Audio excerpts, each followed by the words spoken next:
Let me bang. I do let you bang. Hey, let me bang you, James, man. I let you bang. I let you bang.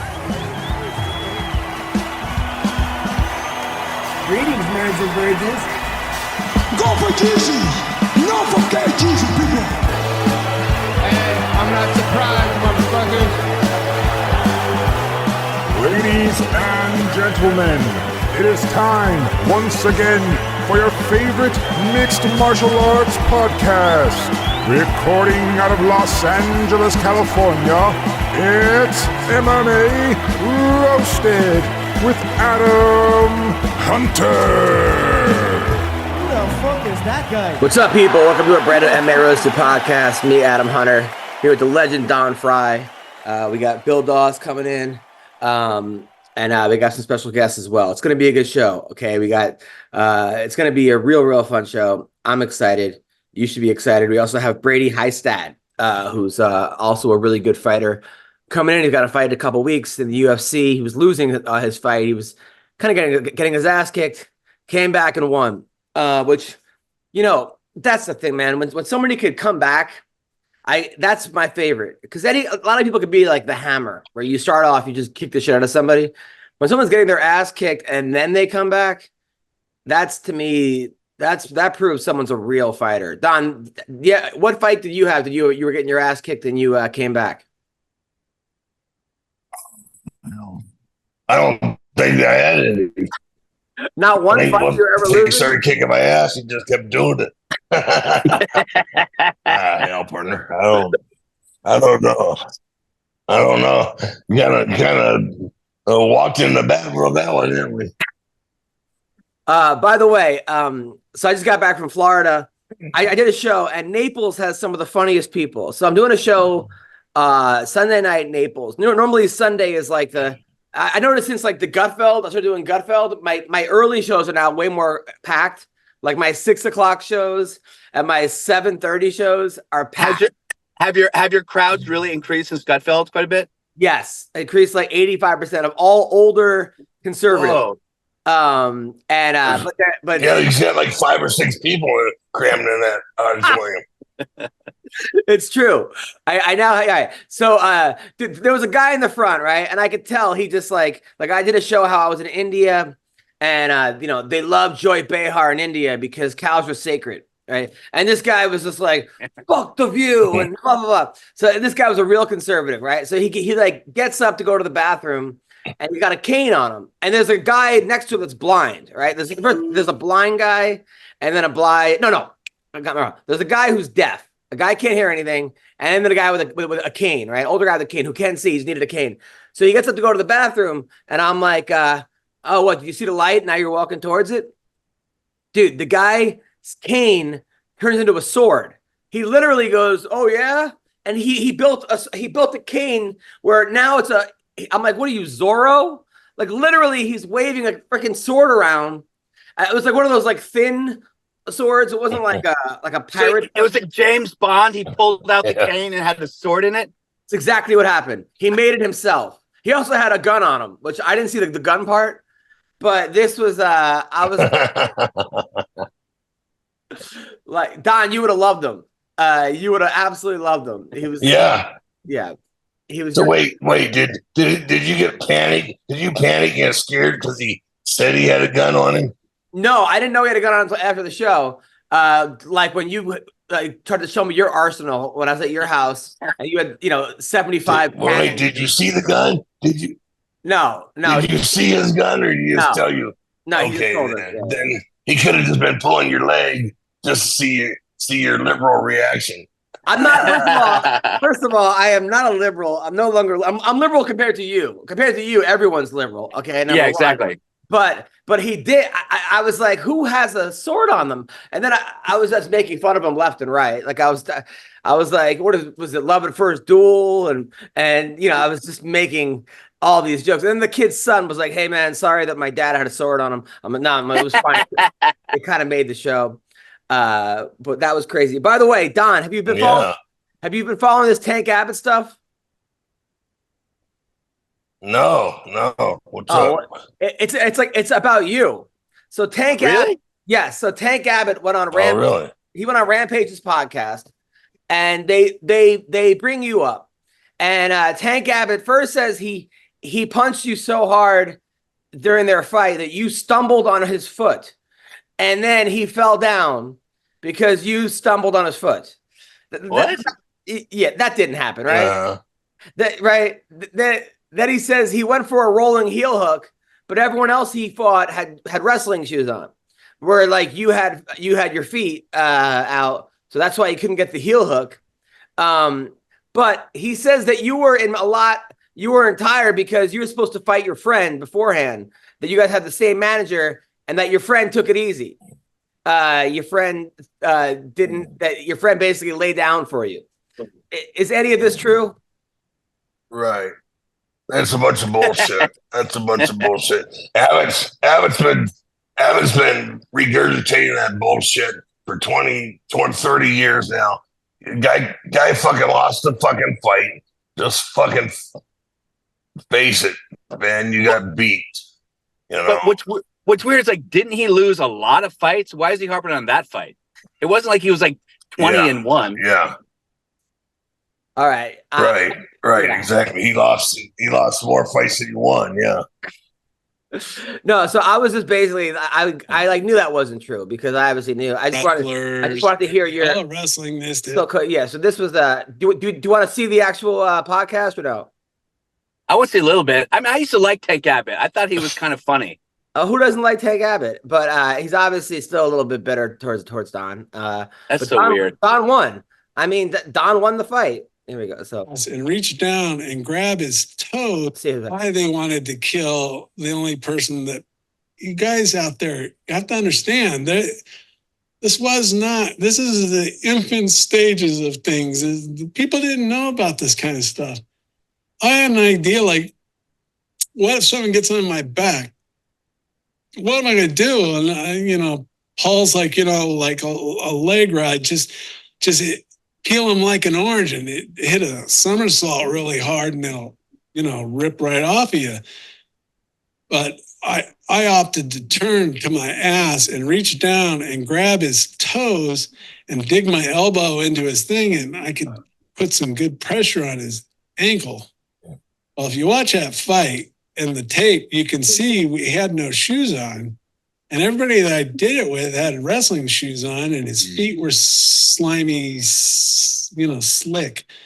And the toes just go pop, pop, pop, pop, pop. And I go, oh, no, here we go. And so he got the near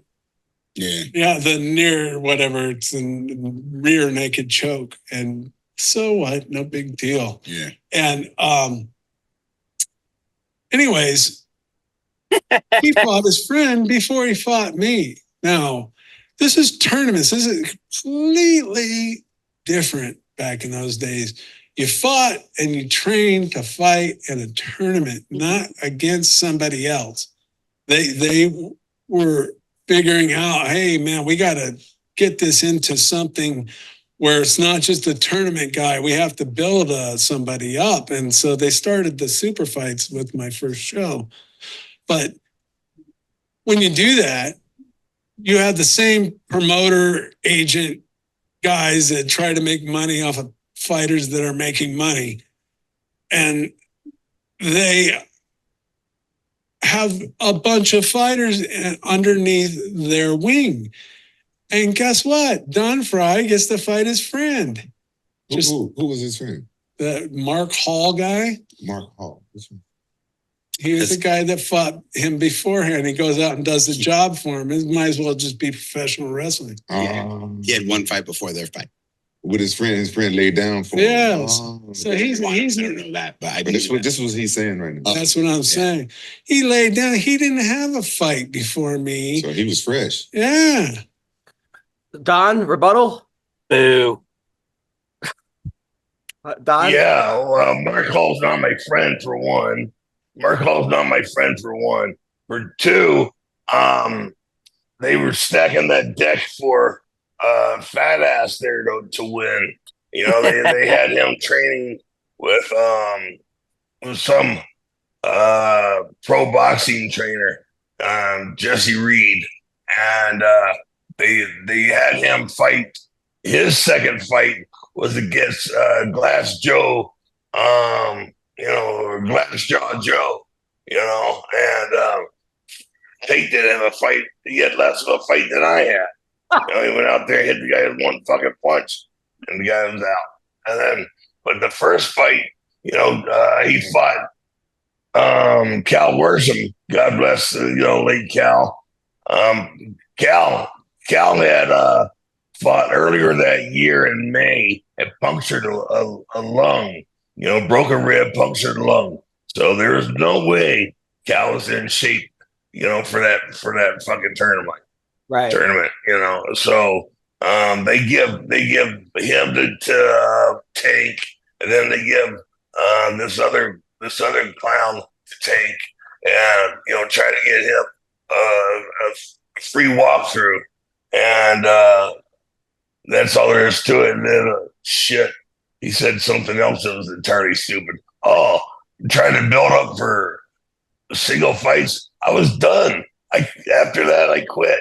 So how they tried to build me up, Yeah, I mean, it's obviously, look, you guys fought, you won. He landed a good punch. He couldn't finish you. You came back, you took him down, you put him in a rear naked choke. And he didn't even know what a rear naked choke was still now. And that's after having, 60 fights. Right.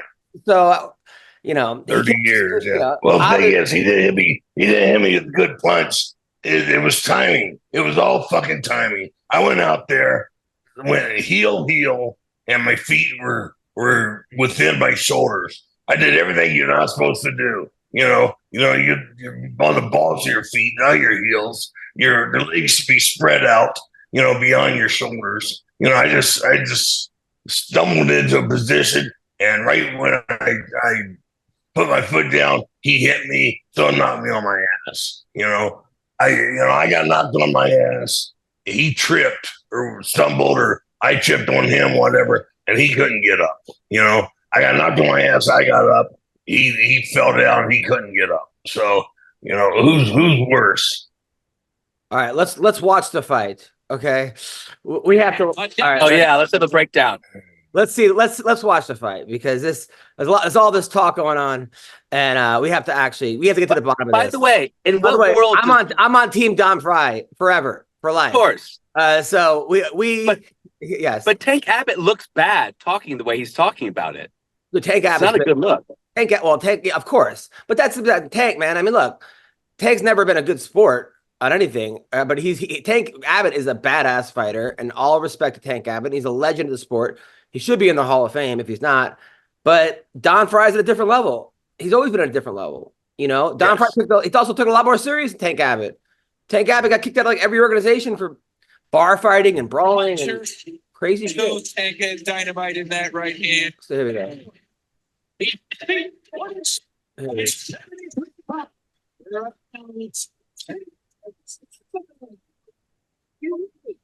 Oh shit. First of all, how much bigger is he than you, Don? Fuck, about 50 pounds. he looks it. Don't see me bitching about that.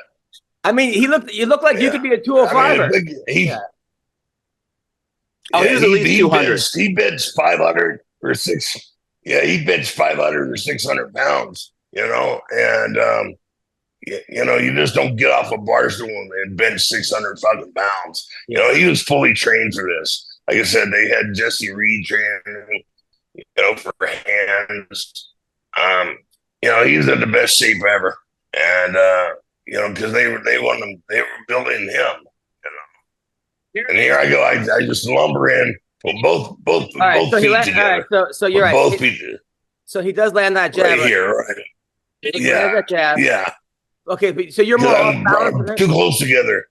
All right. Yeah, because I was going heel, and I had my feet within my shoulder blades. So shit. Yeah, you'll get knocked there. Anybody could knock me on my ass. Could have pushed me over the broom handle.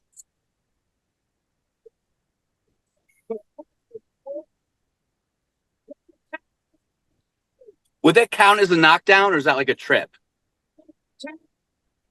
Oh, that was a knockdown. Yeah, that would count as a knockdown since he hit me and I went down.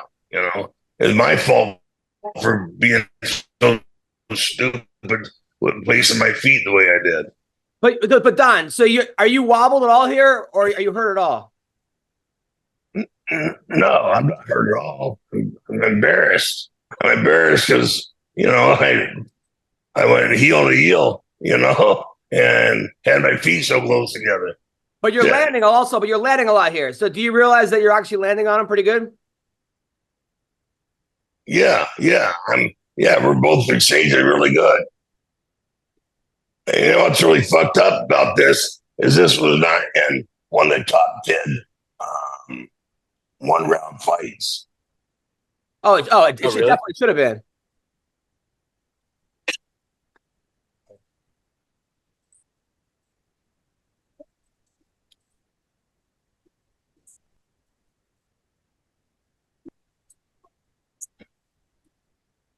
Yeah, he trips, but he's also off balance. You push him too. Can you take that back a little bit? Can you bring that back a little bit? Right. Let me switch again.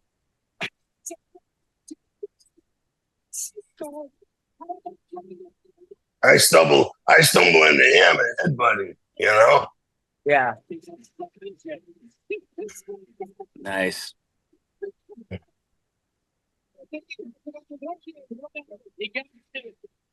And here he is bitching about my feet, trying to grab his foot, but they were slippery. Oh, man. Right. I mean, first of all, he's not defending the choke at all. His hands are down there. His hands are there. But also, he has no neck. It's got to be hard for you to put a rear naked choke on a guy that has no neck. Right. No, actually, it's easier because it's harder with people who's got a scrawny neck because you can't really close your arm against somebody with a scrawny neck. They got a big fat neck. The muscle and the nerves and the veins are right there. The arteries are right there. If you got a scrawny neck, it just rattles around inside your arm. Oh, you got it. Oh, there it is.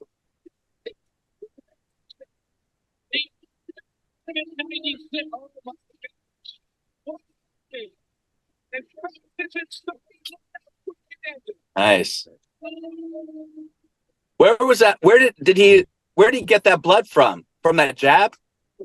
Don, you're such a bad bro. I mean, no, during the exchange, or else the headbutt. I'm not sure, but that jab was just fucking. I was off balance, man. I mean, fuck. Yeah. Adam, I'll tell you what.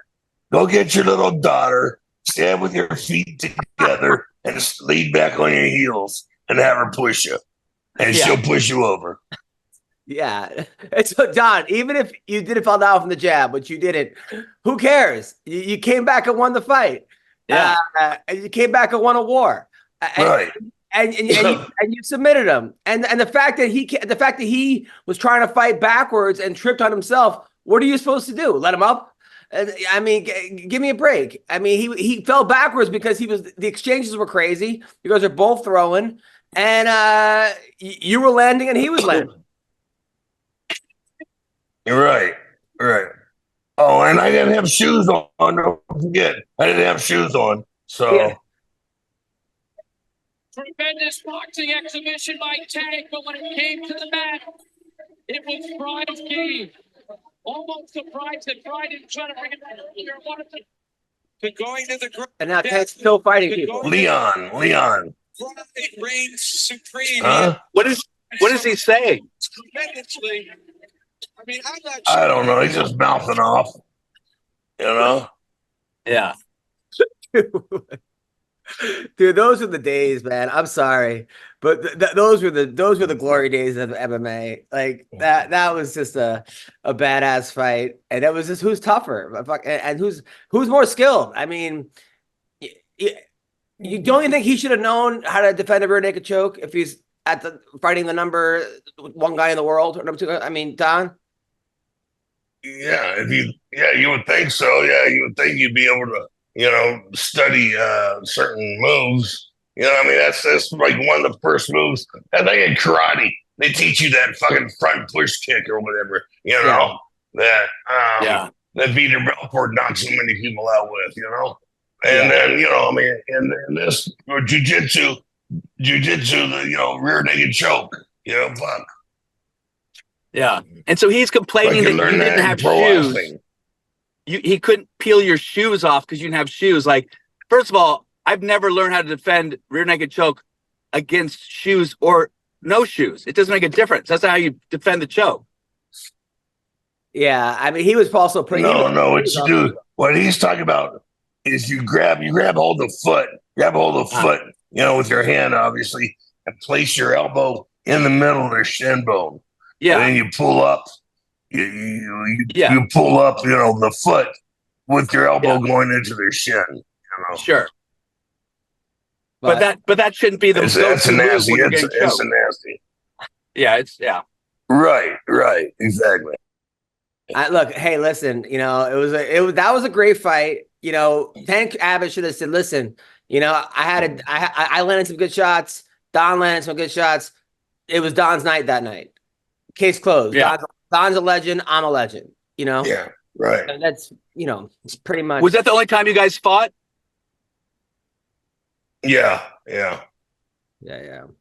But I mean, Don, there's not one person I've ever heard you say you lost to where you had an excuse that you lost, other than the fact that you said, "Oh, I didn't train what I should have. I was too fucked up. I took too many pills. I wasn't training right." You've never once blamed the other person, ever. Yeah. You can't blame it. Yeah, when the other guy whoops your ass, what are you gonna say? Fuck. I mean, even with comedy, which is, look, if I have a bad set, that's on me. I know when I'm having a bad set, right? I could blame the audience. I could blame, the feature was too dirty, or the host fucked up, the venue sucked. I'm not feeling well. There's 100 excuses that I can make for why I had a bad set. This crowd sucks. Yeah. But at the end of the day, right, it's on me. It was my job was to be funny. My job was to make them laugh, and I either accomplished that or didn't accomplish that. And you can keep telling yourself, absolutely. There's always reasons why shit didn't go well. Always. But at the end of the day, it's on you. It's on you, and it sucks for it to be on you. That's terrible. And you know what? There's a group of friends that you're going to have, and your friends are going to tell you, "Oh, it's because of this, because of that." But those are your friends that want to make you feel better. Your friends that are actually want to tell you the truth. It sucks. It hurts. But it's So yeah. It's much easier to blame the rest of the world for your failure. Of course. That's a liberal ideology. You're absolutely right, Don. You're 100% right about that. I mean, adversity should be an opportunity, right? Isn't that the idea? So if he trips, he falls down, then he's on his back. We'll work on something else. Yeah, and work on your balance. I mean, you don't want to trip. He also tripped because Don was putting so much forward pressure, and he's not used to fighting going backwards. I'm sure. I'm sure when he hits people, they usually go down. They almost always go down. And Don didn't. Don went down, but he got right back up. So I mean, I was with Cole Miller, came to my show on the weekend. I haven't seen Cole forever. Cole was so funny. He was telling me Hector Lombard stories. So Hector Lombard had gotten kicked out of every gym because he doesn't understand light sparring. This does not understand lights. No, it's either a war or nothing. So he was telling me a story how he was the gym bully and beating no one wanted to train with him because he was injuring everybody or blah, blah, blah. He said finally Melvin Manhoof came into the gym, right? And everybody was excited. He's I love Melvin. Melvin's like a Dutch kickboxer, right? And all the Brazilians were happy because finally Hector's going to get his ass kicked. They're all super happy. So Melvin comes in, they spar. Cole says it goes exactly like you think it was. Melvin beats up beats up Hector the first day, drops him. Next, everyone's cheering. The whole gym is happy. He goes, the next day, Hector comes back and beats the shit out of Melvin Manhoof. And he said the entire gym was depressed that day for a week because of Hector. Then he was telling me that there was a guy that beat up Hector one time in sparring, and Hector came back with a crossbow the next day and actually was trying to kill him with a crossbow, was chasing him around the gym, which I have to ask Hector about that. Really? Yeah, that sounds. Where do you even get do you have a crossbow, Don? No, I don't have that. That's one thing I don't have in my arsenal.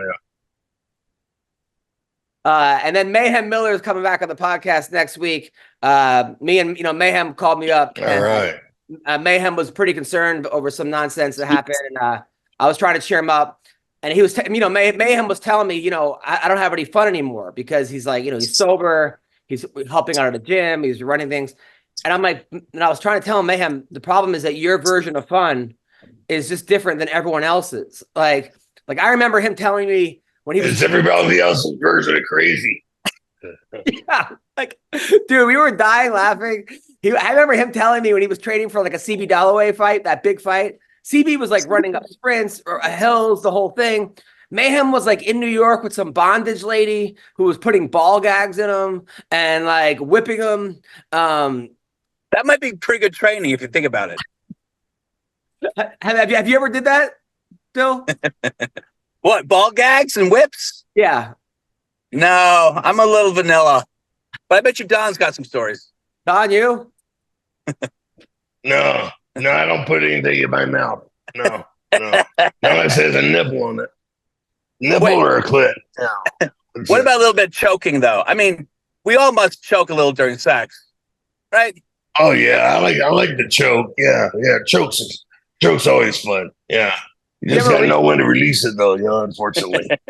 Don, you ever recreate the Tank Abbott where she goes for your feet, but you're wearing... Yeah. Hey, wait, let me take my shoes off. Dude, Mayhem was telling me one time that, this guy asked him to he was drunk in a bar, and he was talking about some guy who said he had a podcast studio. So Mayhem just shows up at the guy's house the next morning to do a podcast. So the guy was just like drunk, and he was with my other friend. So he just goes in the guy's house and starts recording a podcast, right? And the guy comes downstairs with like a gun, and he's like, "Get the fuck out of my house! Like, what do you can't just." He's like, "You said we could do a podcast here," and he's like, "I was wasted." Like, so then Mayhem was like, "No, we have to do a show, right?" So then. And then he gets invited back to the guy's podcast, and during the show, the guy starts stabbing him. What? The same guy, yeah, dude. Like these are the stories Mayhem's telling me. So it's just one after another. I'm like, maybe it's good that because your fun isn't. It's not everyone else's fun. People aren't getting stabbed and they kept the show going while he was getting stabbed. So, oh my god, I don't think the podcast was ever recorded. Of course. Yeah, it was ever released. Can you find that podcast? Why would you stop it during the middle of stabbing? That's the height. That's the orgasm of the show. Yeah. Do you want to go viral or not? Dude, it's just one after another. I mean, he You gotta make sacrifices, man. Dude, he kills me. He happens to be so funny, but yeah, I'm happy he's sober now and he's not. Because it just was But that sounds dangerous, Adam. That sounds like I'm bored. That sounds like he's waiting. You know what I mean? Aren't you worried that he's going to relapse with talking like that? No. Because I was bringing up the stories to try to make him laugh because he was very nervous about today. Nothing happened. Everything was fine, but I think he had to see his a parole officer or something, and he was nervous about it. So I was trying to, make him feel better, and we were just laughing, and laughing. But he is bored. But yeah, I was trying to tell him, dude, he also said one of the problems is, I think a lot of people have this problem, is that he didn't think he'd be alive by now. Yeah. When you don't think you're going to live till 40 and you try to get everything out of the way that you ever wanted to do, and then you end up living, you're like, fuck, that could be, it's like spending all your money and then realizing you're broke because you thought that you were going to die and now you have no money left. And then that's there were a lot of things that he did that he shouldn't have done. It wasn't because of that, but did I ever tell you that Mike Tyson story with the monks? I have a really good Mike Tyson story also that happened a couple weeks ago. I just need permission to tell it from the person it happened to that I was with. But but Mike Tyson, his manager was telling me before the Roy Jones fight, I guess he was taking all this stuff because you just look at him, right? You could tell he was taking stuff. I don't think there was a drug. Of course. Yeah. So then, a week before, I guess there was a Black Lives Matter belt that was on the line, which meant that he was going to get tested for things. I didn't even know there was a That's the most All right. So then he decides he has to go cold turkey. So he goes off everything and he's going nuts. So he decided to do ayahuasca with a bunch of shamans, like 20 shaman monks. And all of a sudden the manager gets a phone call saying, Mike's having a really bad trip. You need to get over here now. So he drives up to Malibu to where Mike was staying at. And there was like 25 monks running for their lives. And then they look over and they see Mike Tyson with his shirt off, like in slow motion, walking towards them. Like just people, like they were running down the hill. So he's driving. Monks are all running towards the car. He keeps driving and then he sees Mike Tyson, like in like the mist, you know? Luckily, he had Tyson's wife with him, who then would like calm them down. She was like the Mike Tyson whisperer. But yeah, I mean, could you imagine? Wow. It's like a South Park episode. Can you imagine driving and seeing like 25 monks running for their lives? And, yeah. Well, so here's a quick story to add to that. So you know, my baby mama is like producing films and stuff, and she was going to have Mike Tyson on this private plane to go to Piven's premiere, right? Yeah. And it was all set, and then all of a sudden, his wife called her and was like, "Mike cannot be in a private plane right now. He'll kill somebody." She literally told that. She goes, "He'll kill somebody if he's in a private plane right now. He can't go." But that's she was like, "Why?" It's like, "He's just in a mood. He'll kill someone. You'll be in danger if he's on the plane." That's literally what she told her. Wow. Yeah, and this is recent, right? This was a month ago. Yeah. No, that's yeah. Once I get permission to tell the story, I have a crazy story about Mike Tyson. All right, here we go. Did you guys watch the fights last week? Some of them. No. All right. It was UFC 301, right? It was a big. I'll tell you what happened. So Pantoja fought this guy, Urseg. This guy looked like Steve Carell from The Office. He looked just like. I mean, people were calling him Steve from Blue's Clues. It was like one. And the guy was from England, and he was the number 10 ranked guy. Pantoja's the champ. So everyone's like, oh, 6-1 favorite, 7-1. Of course. Don, this guy was 2-2 going to the fifth. This guy was winning on the feet, landing the better punches, right? He was winning the fight. Then it was about the fifth round. He was kind of losing the fifth round, but it was close. And he goes for a takedown. And the guy does what Tank Abbott tried to do for you. The guy rolls through, did some kind of weird jiu-jitsu kind of Granby sweep, ended up on top and won the fight and then keeps the title. And it was like, oh. Yeah. Yeah. That was a good fight. I mean, that's the one fight I saw, actually. Yeah. I mean, he blew it. You kind of felt for him because he even said, he's like, I'm going to be kicking myself. He's like, I had it. This was my fight to lose. I mean, smart guy. I don't know if they were overlooking him or it was only the fourth UFC fight. So maybe they didn't do their proper, training on him and didn't know about him. But the guy's stock went up. Jose Aldo. Of course. Jose Aldo looked amazing. He won his fight. That's amazing to be that Jose Aldo's back. I think he retired like 3 times. He also looks so ripped and strong. And I'm pretty sure, I hate to say it, but he looks like he might be juicing. But because it's Aldo, no one cares. Everyone's like, fuck it, let him juice. And, of course. Anthony Smith won, which was kind of cool because they brought in Smith to lose, and he won. I love when that happens. And then there's a guy, Michel Pereira, who the guy started off in like the Brazilian circus, right? So he was like capoeira, right? Yeah. He does all these flips, like back flips, front flips. He break dances. He's one of these guys that was gassing himself out in the third down because he had to stop doing that. He would do like 6 flips on the way to the octagon. Now he's fighting so much better. So here's what happened. But truly, yeah. So here's what happened. He did a backwards flip into the guy's guard, right? He knocks the guy down, does a backwards flip into his guard, and ends up kind of knocking the guy out with his knee. Like his knee. Yeah, that's the thing. That's got to be illegal, right? Isn't that a DQ? Because it's a knee to the head of a downed opponent. It should have been. Show that clip? It was such a cool move that no one cared. Yeah. I think because it wasn't intentional, that they didn't, like, he didn't intentionally do that. And he was also kind of winning before that.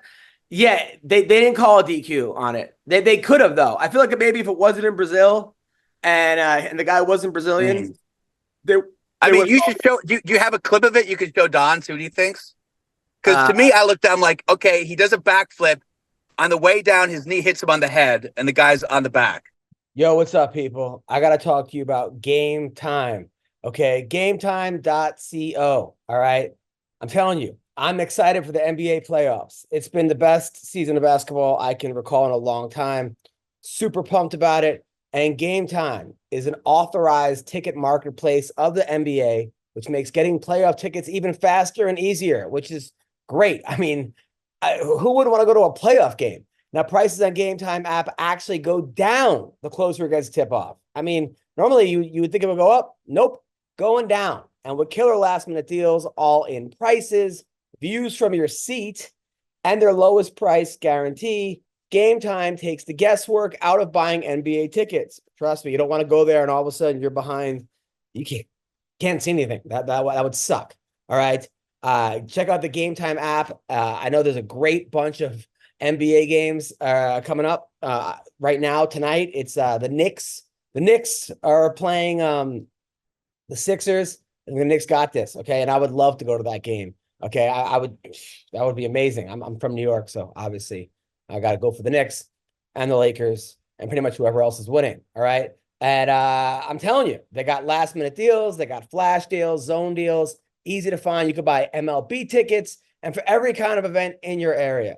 They got views from all seats in the venue, lowest price guarantee, event cancellation protection, job loss protection. If you get fired, you can't make it, something happens. All right. Now, you could save up to 60% buying last minute for sports, concerts, comedy, theater. All right. I know you guys love the theater, especially this audience, Broadway. You guys love Shakespeare. I'm sure we got some very Shakespeare people. All right. Now, and they also have in-app deals. They got zone deals, save even more when you choose a section and let Game Time choose the seats. You got all-in pricing. This feature shows total up front. No surprise. That's the worst when you go to other things and all of a sudden you're like, oh, this is a great deal. And you get there and it costs you an arm and a leg. So take the guesswork out of buying NBA tickets with Game Time. Now download the Game Time app, create an account, and use the code CLNS for $20 off your first purchase. That's great. Terms apply. Again, create an account. Redeem code CLNS for $20 off. Download Game Time today. All right. Check it out. I'm telling you, this is it. This is what you want to do. Do it now. All right. And also enjoy the rest of this podcast. Like that is a classic. Let me see if I can find it. Knee to a down opponent. Yeah, no, I mean, there was definitely hold on. So all right, first, before we get to that, I have this right up. Don, you gotta see the sword thing. I know we're jumping back. All right, so here's the guy, Don. You guys are going to be called. All right, here we go. Accept the charges. So And their first right now. you guys see it, right? Watch this. I'm not fucking wondering if you were out of the fucking cane during my show. Look what happened, Don. What, you saw the lights when I'm walking towards it? Oh, fucking sword? Thank you. Oh my God. Here's the shot. Were you scared at all, Adam, when you saw the sword? No. Why is Zorro here?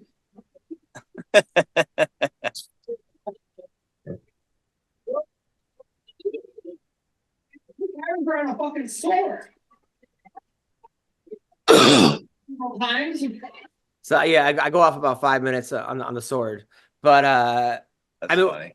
no, I wasn't scared. I was a little bit like no, because he was having a good time. The one thing, if he was like, I could tell he didn't like me, and then he had a sword, and then I'm like, oh shit, you're like PER. Yeah, it's always good when the guy with the sword likes you. It's a bad set. Yeah, that is. Yeah. But he was having a good time. So that's the thing. Yeah. All right, You so don't want the here we guy go. with the sword not to like you. That's a problem. All right, so here we go. Boom. Share. Yeah, so here's his here. So here we go. Here we go. So he has So here, so boom. Don, what do you think? I didn't see it. Bam. It went from standing down the ground. All right, here, can you see now? Yeah, he's standing, and then they're on the ground. Yeah, and then he taps. He taps. Okay. That's unintentional. Hell, I mean that's completely unintentional. Yeah. So that would be up to the judges, you know. Yeah, he was winning every minute. It'd be completely up to the judges. Man, I mean, that was pretty cool. Don, have you ever tried a backflip to a? All the time. Yeah, that was the first thing I learned. You know, after watching the Bruce Lee movie. You know, it really is like a Bruce Lee movie. So I gotta tell you, all right. So since okay, so a couple other things. So Conor McGregor and Sean O'Malley are feuding. So basically, Ryan Garcia got popped for steroids. Conor said he should be banned for life for taking osterone or something, whatever it's called. That's rich. But then he says, just like that guy O'Malley, and he also said, he mentioned O'Malley too. And then O'Malley came back and says, that's crazy what Conor did. Fuck Conor. I've seen a lot of people like, yeah, I bet Sugar's sad. He goes, fucking booger sugared up, talking shit. I'll fly you out to spar. Yeah, right. I was more sad than mad. I mean, I'm not sure Conor should be talking about steroids at anybody because look at him. There's no way. Of course. I don't think he got the way he did naturally. And I'm pretty sure they got rid of USADA because of him. I thought it was because of John Jones. I think it might have been both, to be honest. They're like, fuck this. Or they just got rid of him. Those will say they got rid of him. But so, yeah. And also, I guess it got no, wait a second. They got rid of USADA? UFC did? Yeah. UFC did? Uh-huh. Good. It's about damn time. Good. So now, does that essentially make steroids illegal? No. They have a different testing protocol, but I don't think it's as strict. And I also don't think they know what they're doing because that's the one that came to John Jones's house at 5 a.m. and then said that, and then started that whole thing. So yeah, supposedly it's not as strict, and I honestly have no idea. I just know that McGregor should not be pointing the finger at anyone's bad behavior. I think at anything. I mean, after all the shit. So yeah. Now this week there's actually some good fights. I think I'm actually more excited about this card than I was about 301. If I'm being totally honest, because this card actually, the main event is probably the only one where you're like, why is this the main event? But so it's Derek Lewis versus Nascimento, and Derek Lewis is 27-12-0. He's the most frustrating fighter because he'll go on like a 4-fight losing streak, but then he'll win his next fight by doing like a flying knee or some type of strange cartwheel knockout, or he'll just knock the guy out cold with an uppercut. And then everyone gets so excited. And then he starts humping the octagon and makes a speech about fucking his wife or raw dogging Ronda Rousey. And everyone loves him again. But then he goes on like a 4-fight losing streak again. Man, so he's fighting this guy Nascimento as the main event. Nascimento, he beat Don't Tell Mays by unanimous. He beat Latifi with a split decision. Tanner Bozer with a split decision. So I don't know. I mean, this is like almost one of those fights where you think that Lewis might win because, yeah. But anyway, so that's. He just has that knockout power. But if he doesn't knock someone out, he's not going to win by decision, is he? No. Does he ever? Oh, no. The only fight he ever won a decision that was against Ngannou, which was like the most boring fight ever. Which by the way, Ngannou lost a baby recently. His son died. So oh man, that's really sorry about that. Prayers. Oh no, what happened? I don't know. It was like 18 months old. What happened? I don't know. He just said he wrote a post of like, the post was essentially like, what's the point of life? This is not. Oh God. It was just the saddest. Oh, 18 months. Oh fucking hell. Yeah, and then he was at the funeral. He took a bless picture of you. him and Usman at God the bless. funeral. It's also like, why are we taking pictures of people at funerals? You know, it's Yeah. leave the guy alone. Right. And then there's this website, this guy that has this on Twitter. I forgot the guy's name. I think his name is like Usman's hairline. He made a joke about it, and I was just, oh no. And everyone kind of in the MMA Twitter community was just like fuck this guy, which is pretty cool because, you know, just fuck this guy. He did the same thing about Henry Cejudo, and Cejudo's sister died of cancer. He wrote like she's pretty hot, and I hit the guy up, and I was like, dude, that's his sister. What are you doing? And he was like, she's hot. I don't know. I mean, some people just need to get the shit beaten out of them. Like the shit, like yeah, absolutely. The world would be a better place if people just were allowed to beat the shit out of certain people. Like people that are 15 minutes late for podcasts. Right. So what's going on? I know. Fuck those guys. Yeah, speaking of which. How's it going, guys? Sorry, I'm up here in Vancouver. I'm helping my buddy cut some weight, and so my phone died, but I'm here now. You're here with the legend Don Frye. Hey, what's up, brother? How's it going? It's a pleasure to meet you. Legend. Good. How you doing? Yeah. Good. So Don, this is Brady Hiestand. He goes by Bam Bam. He came to my show. I didn't believe he was actually in the UFC because he looks like he was 19 years old. He was the second youngest guy in the UFC. Wow. Badass fighter. His last fight, he was getting his ass kicked. Everybody was cashing the checks. This guy lost, comes back and just beats the shit out of this guy with 30 seconds left. Probably the comeback of the year, I think. So now he's 8-2, hasn't fought in a year. But talk to me. How are you, man? I'm doing good. Yeah. That don't remind me of that last fight. That was a little rough. The first 2 rounds, I got split open for the first time. I got dropped, all that good stuff. But you came back and won, though. You came back and won. TKO finish, exactly. Now I'm getting ready to fight June 15th. I'm excited. I'm ready to go out there and make it not so scary time. At least it was interesting, but we're gonna go out to a good fight this time. No, it was interesting last time. You landed like 6,000 punches. Was it a case of did you know you broke them? For sure. Well, and I've like weaponized cardio. I feel like that's like one of my like biggest tools. And this guy's like first round finisher. The guy I fought was this scary Mongolian dude with 3 first round knockouts in the UFC. And so I knew this guy was dangerous, but I knew once he got into later rounds, I'd tire out. And then we had a hectic second round. It was all over the place. And so then when I stood up, I looked across the cage and he was like, glazed eyes. I knew he was done. And so that's when I went for the finish. Now, how do you weaponize cardio?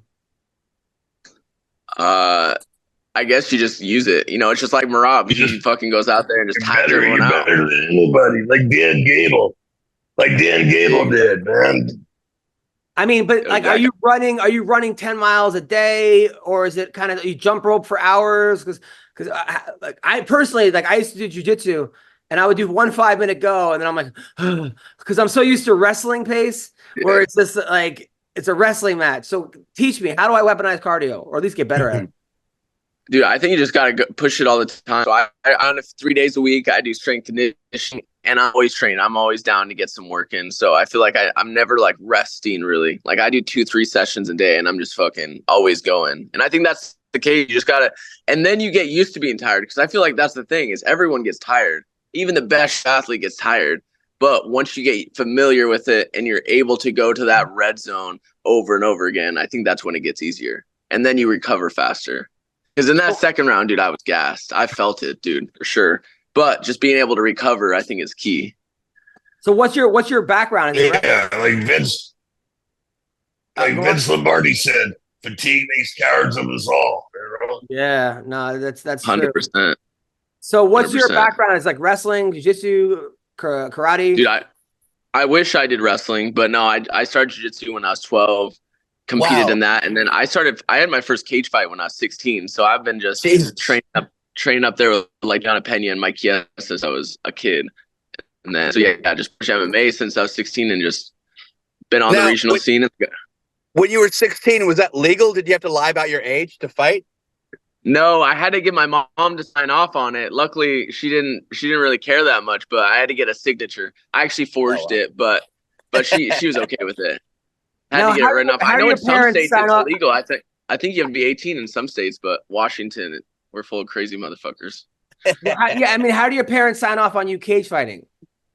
Well, approach it, and I'm like, Mama, you know, I've been doing jiu-jitsu for a while. This is like the next step. This is like jiu-jitsu, but with a little bit more kickboxing. And she's like, okay. And then she comes and she's like, what the fuck? I fought a 27-year-old in my first fight, and she's like screaming in the background. We're in a basketball court, and she's just like, what the fuck going on? And it doesn't help that I lost my first fight, but it is what it is. Gave me motivation. I hadn't lost since until I got to the ED and lost in that finale of The Ultimate Fighter. That was a good fight. That was a fight also that you could have won. For sure. The close fight. I mean, I had 9 minutes of control time, and I think we were like, I was off by like 10 strikes. So I don't know. It was a close fight, but good on Ricky. I'll get that back one day for sure. Was your dad around? So my dad actually passed away when I was 15. So like right before I started fighting. He was there for like some of my jiu-jitsu career, but you know, he had his own like demons with alcohol and stuff, and he was always super supportive, but he ended up passing away when I was like 15. Does that help? Was he the reason you got into fighting? Like, was he someone who like wanted you to get involved in jiu-jitsu? How did you get involved? Because at 12, I mean, that seems like a parent was getting you involved at that point, right? Or were you 12? Like, I want to do this. Well, I was like, I didn't really like team sports, and I didn't really like school sports. I didn't really like, get along with all the kids doing all that stuff, and so they wanted me to do something, and I always like would watch UFC with my dad and stuff like that. So he was like, do you want to try this? And I was like, hell yeah. So I guess it was him getting me into it, and he would take me to all practices. He would be there, you know, in my corner, watching all my matches and stuff. And so I think definitely my dad was like the biggest part. Was he drunk in your corner? You know, yeah, probably sometimes for sure. He's definitely drunk at my practices. That's for sure. I can tell. That's what alcoholics do, Adam. That's what alcoholics do. Wait, so he was my ultimate. I almost liked it though. He was my ultimate hype man when he was, you know, a little boozed up. He was yelling and everything, getting me all amped up. I'm like, fuck yeah, Dad. Why do I picture your dad like the guy from Dodgeball that like throws wrenches? That's like dude, imagine that guy except like jacked up. He was like 5'7", 220, just a bodybuilder, just thick as hell. So pretty similar though. Oh wow. Now I like your whole camp. So his camp, I used to call him like it's this guy Rick Little, who's like the most underappreciated coach in the history of the world. The guy is so smart. He's this little like Master Splinter looking guy. Looks like he never got into a fight in his life. He looks like a half Asian accountant, you know. But he knows he's so smart when it comes to like gaming. And he trains Juliana Pena, which by the way they like dated for a while, and then she also got married. Gray area for sure. And then she also married a guy. So her husband and him were both coaching her. And then at one point, she was divorced from him too. So her two exes were in her corner. You talk about like a fucked up, like, but I love Juliana. But so then it was like, and then Michael Chiesa, who's also a psychopath, who almost got arrested for running into the cage when Juliana won. Like he got so drunk, he hopped in the cage, like from the stands, and he had to go to jail that night. I think the UFC bailed him out of jail or something. No, luckily they were taking jail, and then Dana stopped it. He's like, he's okay, let him go. And then this is his coach, by the way. So, and this is his team. And then they got these guys. I used to call them the Bongzillions. It was what's his name? Cody McKenzie used to be part of your team, right? Oh yeah, dude. The farther go back, the worse it gets. Cody McKenzie's the first guy, and then the first guy was Loud Beer, but he was a maniac. Oh no way! Yeah. Well, that guy. Well, did you ever train with Cody? I have. Yeah, I was like, I came in because I'm a lot younger than him, but I came in like right at the end of after he was in the UFC. But dude, he still has it. He's got such a weird, funky style. That guillotine. He made his own guillotine called the McKenzie, and he's remember got it that. down. Dude, he would win every fight by guillotine. He'd be getting the shit beat out of him, but somehow landed. Yeah, dude. What does he have? I think he has like 10 or 11 like guillotine wins in like MMA, and like 5 or 6 of them are in the UFC. Like, So that's unheard of. what's the secret to his guillotine? Is it just the way he positions his wrist against the throat? Well, it's halfway because of how he's built. He's literally built like a Jack Sparrow, like a gangly drunken pirate.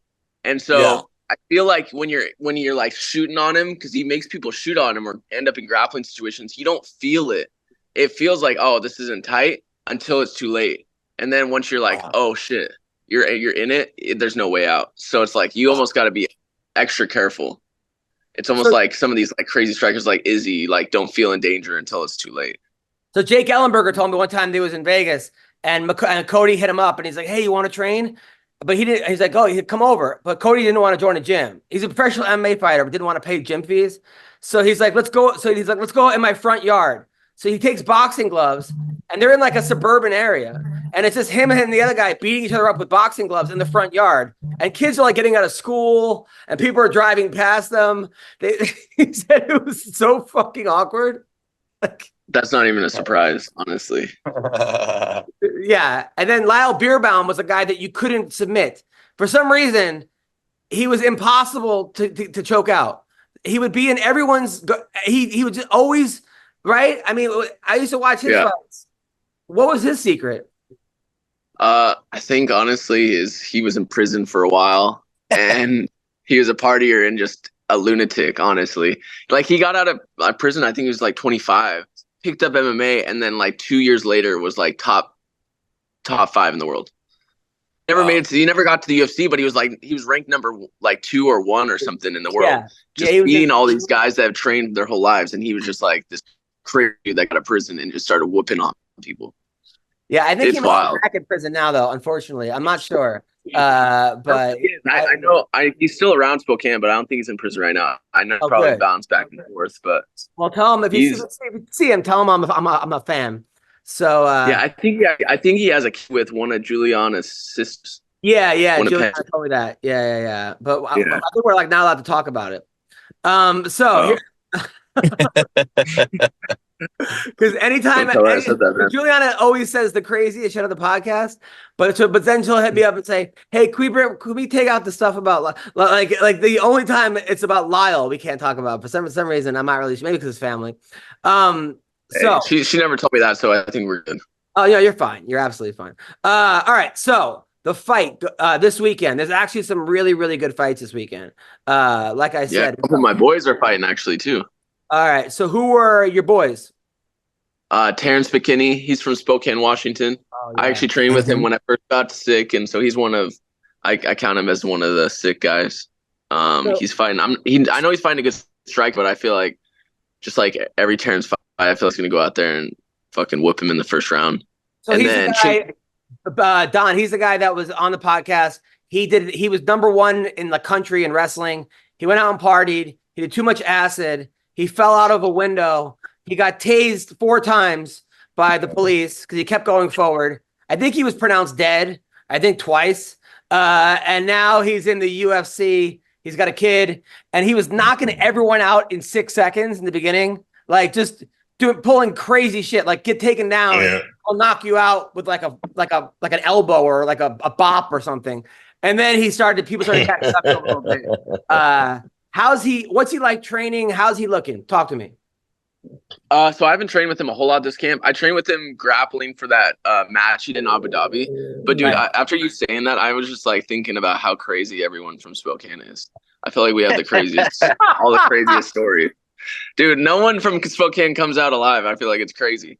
But he looks good. He's been doing a lot of boxing. I feel like it's going to be good for this striker. Like you said, he just goes out there and fucks people up. No matter who you are, he'll mess you up for the first 3 minutes of a fight, no matter what. You saw it even in the Drew Dober fight. He took that on like 2 weeks notice.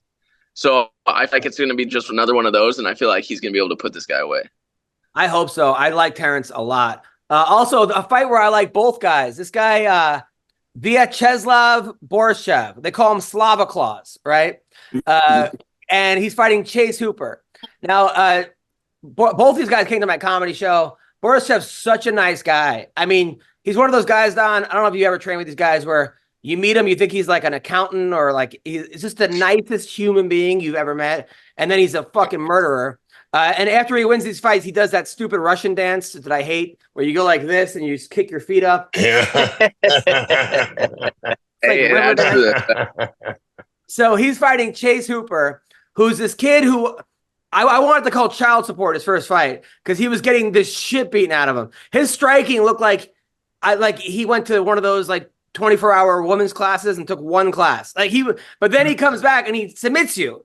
And he's got a lot better. He does the rolling heel hook, right? That's his move, right? He does all kinds of stuff. Yeah. And if you ever talk, yeah, go on. So Chase is from Washington, and so we're really close with him and his team. The other guy on the card, that's one of my boys. He is like, his jiu-jitsu is top notch. He's savage, and now he's been working with Wonder Boy, so I feel like his striking is going to look a lot better. But this is definitely a fight for sure. It's going to be a great fight. So Chase, he's from a small town of Washington. I did a show there where they're famous because a guy got fucked by a horse and died. Like that. Mr. Hands? Is that where Mr. Hands is from? Yes. That's exactly it. Like everyone knows his town because of the guy who got fucked by the horse and died. I think that guy, I think it was a lot of horses. I think it was a cult. I think a lot of people got fucked by this horse. Like, I think it was some weird thing. You know what I'm talking about? Dude, actually, I don't know that story, so that's hilarious, though. Just Google Mr. Hands, and then hopefully you won't be too scarred. Hold on, Mr. Yeah, I just won't click on any videos. I'll just Hands, Mr. Hands, and then there was a documentary about it, right? Oh God, Washington. Yeah, so he basically it's wait, he did. Voluntary? Was it voluntary or did he get raped?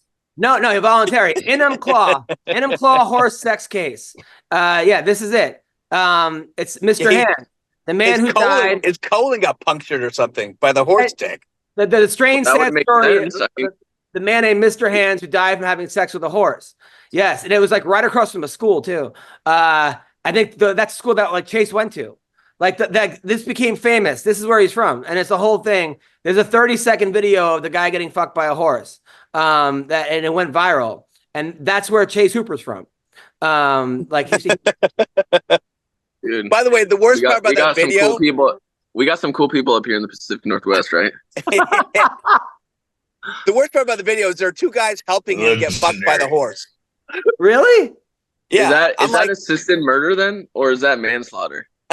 or are they cool because it's weird? It's horse slaughter. Those are some bad neighbors. Okay. Anyway. Oh God. So that's but yeah. Also on the card, Bruce Leroy versus Sean Woodson. That's a good one. Yeah, but this guy Sean Woodson is like he used to be 230 pounds. Now he's 135 or 145. He's like 6'3". And he looks like he looks like a fat guy that lost 100 pounds. But like he just has that like dangly body. It's the weirdest thing, you know. And he's fighting Bruce Leroy. I heard a crazy story about Bruce Leroy about Sean O'Malley. I don't know if it's true or not. About how O'Malley. You ever hear that story? When O'Malley went to the gym and like was pulling all this shit against Bruce Leroy, and Leroy knocked him out with a head kick. Or I don't know if this is true or not. But you know, if it did happen, who cares, right? Shit happens. Yeah. But that's cool though. I mean, I would like to see a video. That'd be badass. Right. Right. Did you ever get knocked out by a head kick? Of the horse or of the fight? Definitely not the horse. I ain't about that. John, you ever knock anyone out in sparring or kick anyone in sparring hard in the head? Yeah. Dude, I'm sure this guy's not. You don't mean to, but sometimes. I mean, now you don't mean to, but sometimes it just happens. But Dominic Cruz saying that you kicked him in the head during just boxing, is that true? No, come on, man! I can't kick that high. I can't kick over somebody's waist. But he also said you pop like 5 painkillers before sparring. Is this true? Yeah, that's true. Yeah, unfortunately. Yeah. You got to do what you got to do. That That'll slow you down. That slows you down big time. So you're sparring, so you take 5 painkillers. Does that help you not feel anything? I mean, because it seemed like I would be kind of loopy, no?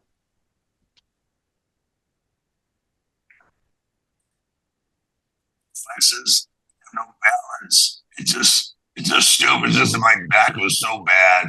Yeah. I mean, if there all I could do just to stand up, So yeah. You make stupid decisions. When you're in pain, you make bad decisions. Right. Joaquin Buckley is on this card. He's the guy that did that crazy kick. Remember that guy who caught his kick? Impa caught his kick. And he did that crazy back kick that I've never seen before, where he knocked him out. Probably the greatest knockout I've ever seen. Like he went to kick with his left foot. The guy caught it and he jumped and did like a Jean-Claude Van Damme fucking. Anyway, he's fighting Nursotlan, I don't know, Ruzabayev. But Buckley, the only problem with this fight is the fight's in St. Louis, and that's where Buckley's from.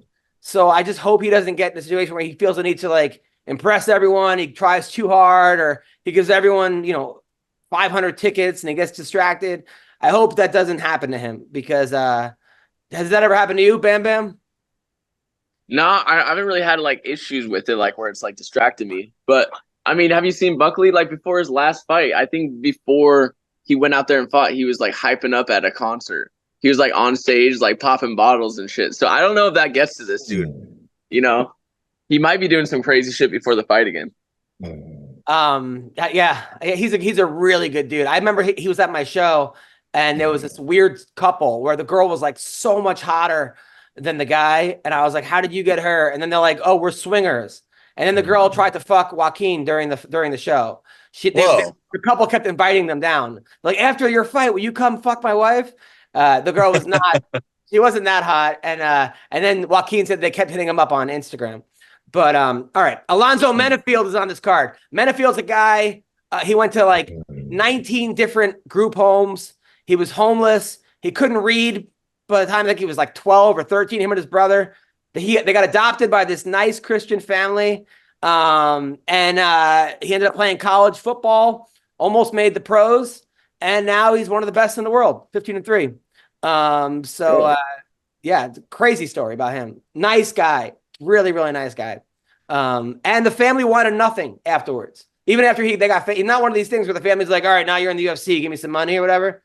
Yeah. I don't even know if they even know he fights. They're like, oh, like Alonzo's got a fight coming up. Like, it's not. Wasn't like something with like the guy from The Blind Side? Yeah, that's what exactly. There, like, a lawsuit? Yeah. I think they came back to collect.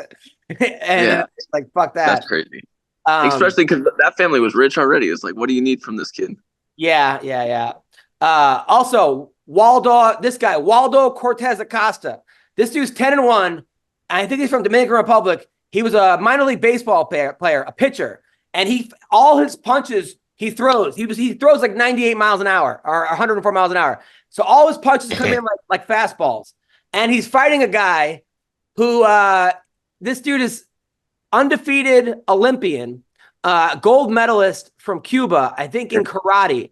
And his fights are all 18 seconds, 9 seconds, 12 seconds. This other guy is like, he's like 6'11".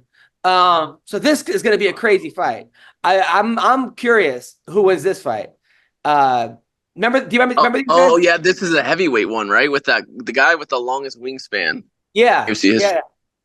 Yeah, that guy's crazy. And then the Waldo dude, he's good, but I think everyone lost a lot of love for him after he fought Orlovsky. Yeah, because he was dancing and stuff, right? Yeah, and he wasn't even like beating him up super bad or anything. And obviously Orlovsky's a legend, and then he's just like trying to style on him. It didn't take well. No, but this fight's gonna be interesting though. Because you got two athletes that aren't even MMA fighters. Like one guy's karate guy, I guess you could say that's sort of MMA, and then a baseball player. But this is gonna be a good fight. This should be like the co-main event, because I don't know what's going to happen. I feel like almost someone's getting knocked out. That's what's going to happen. I feel like the UFC gave up on that guy Waldo, and they're trying to feed him to this other guy. I agree. Like I said, I think like the fans didn't like him after that Arlovsky fight, and now they're giving him. This guy's like the scariest dude coming up right now. The big 6. He has that. What does he have? Like an 87-inch wingspan. Yeah, it's like inches longer than John Jones. It's crazy. And then Tisha Torres, who's now Tisha Pennington, who's married to Raquel Pennington, who's a good sport because I said after she won, she put the strap on because they're lesbians. She's fighting Tabitha Ritchie. So that should be. I'm excited for this fight. Tisha's awesome. Jared Gooden, he's the guy that has no neck. It takes him like 3 hours to turn around. He really, this black dude, he's awesome. Remember he came on the podcast recently. He was depressed after his last fight. He went into a depression when he got cut from the UFC. He moved back home. He was thinking of suicide. And then he won his last fight. Now he's fighting this guy, Kevin Giussette. This whole card is great. And then Dan Hardy's wife, Veronica's fighting on it against JJ Aldrich. Anything else you want to say about this card, Bam Bam? No, I'm looking forward to it, actually. Like I said, my boys are fighting in the prelims, and so I'm excited for that. And then actually the main card is looking pretty good, too, for a fight night. This is actually pretty good. I think it's better than last week's, than 301. I agree. So do you have a girlfriend? That girl you came on my show, right? Didn't you have a girl with you at the show? Not at the show, no, but I do got a girl back home. A girl and a little French bulldogs.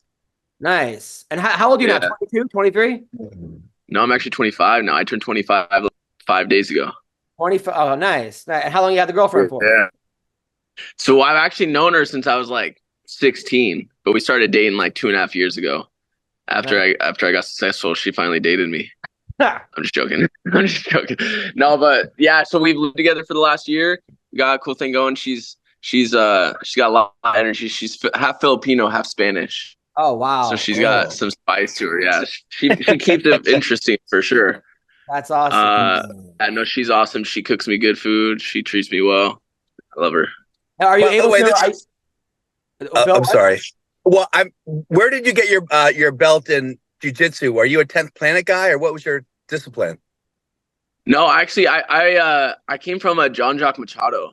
So there's a guy that came up from California up in Washington, and he's from John Jock Machado's gym. So just because everyone at 10th Planet has a French Bulldog. It's like a weird cult of jiu-jitsu with the French Bulldog. I didn't know that. Yeah. Maybe I should switch over. French Bulldogs are tight, though. He got the most energy ever. Nice. Yeah. Now, I might be biased, too. I think he's the best. Are you able to support yourself? Do you have to have a job?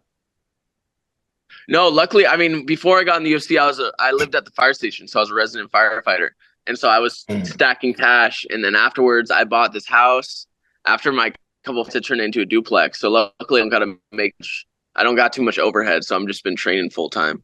Now, could you help Don? Now, Don was a firefighter too, but he got kicked out. Really? He got kicked out. For joining the UFC. Really? Bullshit.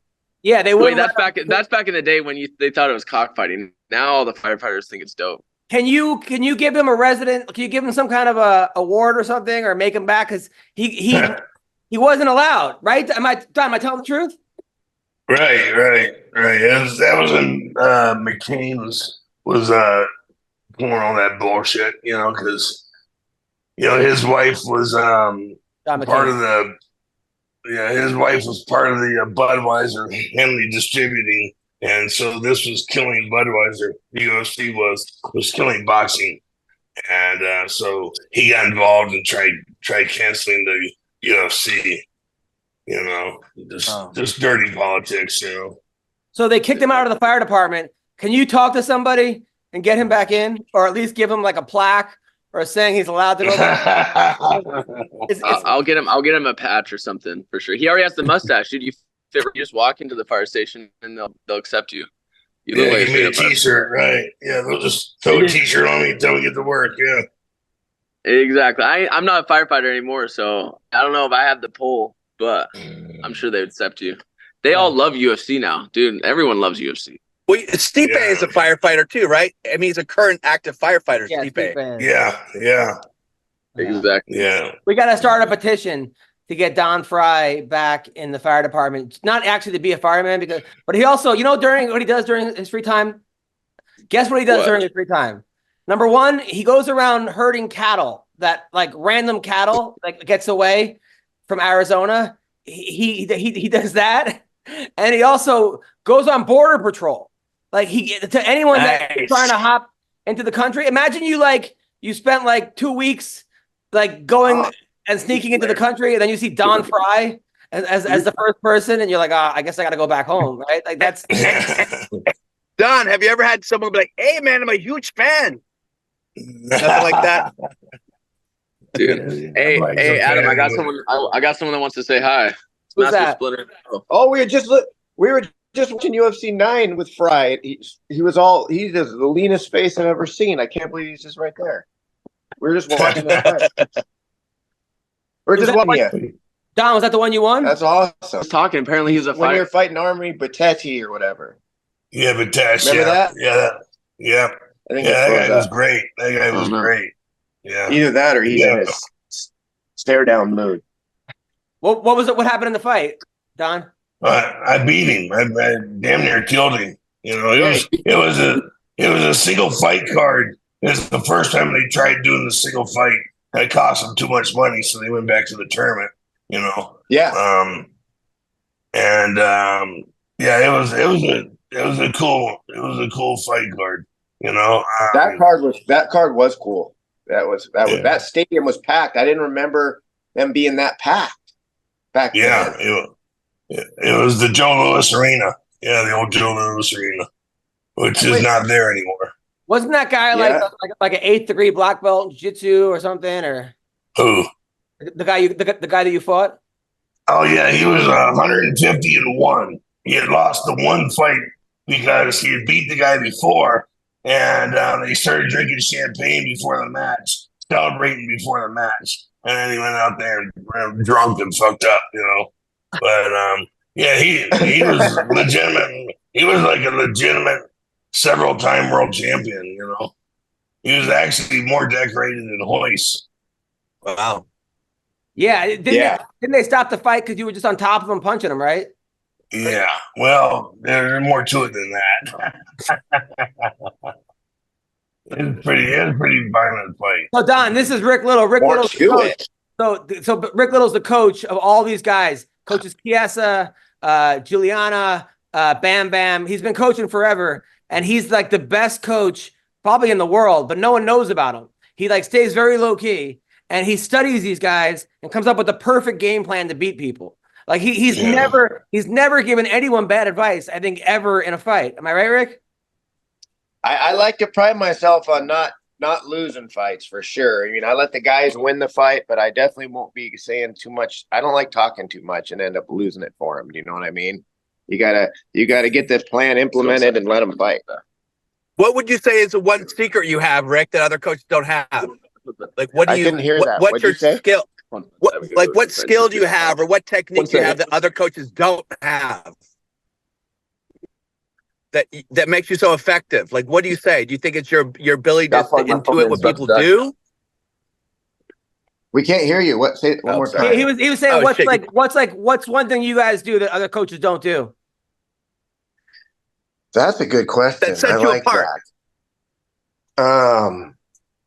This sounds pretty like a stab at everybody. I can tell you one thing we do. This boy's from Spokane. Where'd Chiesa go? Chiesa's from Spokane. We grow them home, and we stay at home. We're not a bunch of gym jumpers. All these other coaches are half recruiters. They take someone that's good, and then it's easy to be a good coach when somebody's already good. You know what I mean? The hardest part about this game is development. You know what I mean? Developing these skills that will last you a career. And that's what I think we do different, you know? We keep it together good, keep it in-house. Well, it seems like a lot of guys who leave you end up coming back. Well, that's true. But, I mean, even though the leaving is usually not from anything gym-related. It's usually some, love puppy type stuff. You know what I mean? Yeah. So it's not usually like, oh, I hate what's going on here, and I got to go somewhere else. That's usually not ever been the problem. What takes down fighters more, women or alcohol? Say that again. What takes down fighters more, women or drugs? Oh, it's definitely women. Yeah. Don Frye's like women, and vice versa. I've had a lot of great woman fighters. With Misha and Juliana Pena, and men have taken them out. Caraway almost ruined Misha's career. That guy's nuts. So, and he was a fighter himself. You'd figure that, that would help, but it didn't. How hard was it to get Juliana to not try to knock everyone out in sparring? Because I've watched her sparring sessions, and they're fights. Yeah. I've only had like 4 knockouts in my gym ever. It's been pretty good, and 2 of them have been her. I swear to goodness. And one of them was a guy. She high kicked a guy to death. So yeah, that should give you the answer. If she was a guy and had even more power, she'd probably have about 15 of them. She don't understand. Do you have any questions? We got to go soon. Do you have any questions for Don Frye? That's a good question. I wish I knew that I was going to hop on this thing. I didn't even know Brady was talking to you. It's definitely no. It's not a question, but it's a statement. I like, Don. Honestly, there's. How they talk about this BMF stuff, and I think the epitome. This is what I think. It's always like how tough you are, and all. To me, this is a very mean thing to say in the sport, but tapping can be semi-sign of quitting. Everybody always says, "Oh, you're caught, you're tapped." I mean, it's all very relative. When people quit on the stool, they're like, "That's a quitter," but when someone taps, they're like, "That's not a quitter." Don Frye, we used to argue to people as a guy that would never tap. I was like, and that to me is the ultimate BMF. And that theory got put to test. I would argue with my friends on that. I go, I don't think Frye, if he ever gets caught, will ever tap. And he got put on inside heel hooks against Shamrock, which is the most tappable thing you could get caught in, honestly. And he didn't tap with shoes on, by the way. And that to me makes him the #1 BMF of all time. If you fight a person who won't tap the mat, that's about as tough as it gets. So I don't think it's a question. I think Don Frye answered all our questions. His performances. Don, how much did that hurt when he had the inside heel hook on you? Still hurts. Still had bad days, man. Still had bad days. We all know, and you do too, Adam. We've all been caught an inside heel hook. There's nothing worse. I don't think there's a worse submission on the planet, honestly. So, that's the most quick tap thing you could tap to, and he was getting cranked on that thing for a minute, and it just proved my theory. To me, that's the ultimate BMF. If we did like a BMF tournament, to me, there's some great BMFs out there like Gaethje and all those guys, but they have all tapped the mat, and to me, that kind of doesn't not make him a BMF, but it does make him the BMF king. Now, Don, did you think about tapping? Did it go through your mind? Like, should I tap to this? No, fuck no. No way. See, I knew it.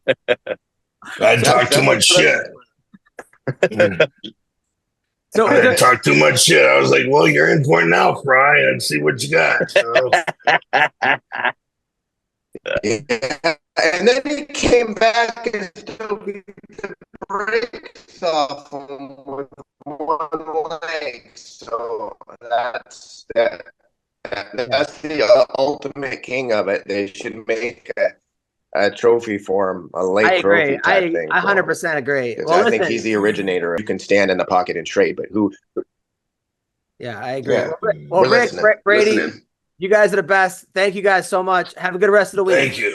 Thank you. Thank you very much. Bye. Okay. Yeah. Thanks for having us on. I appreciate it. No problem. Yeah. Thank you very much. See you, Don. See you. Don. See you later. You guys are the best. Love you guys. Talk to you soon.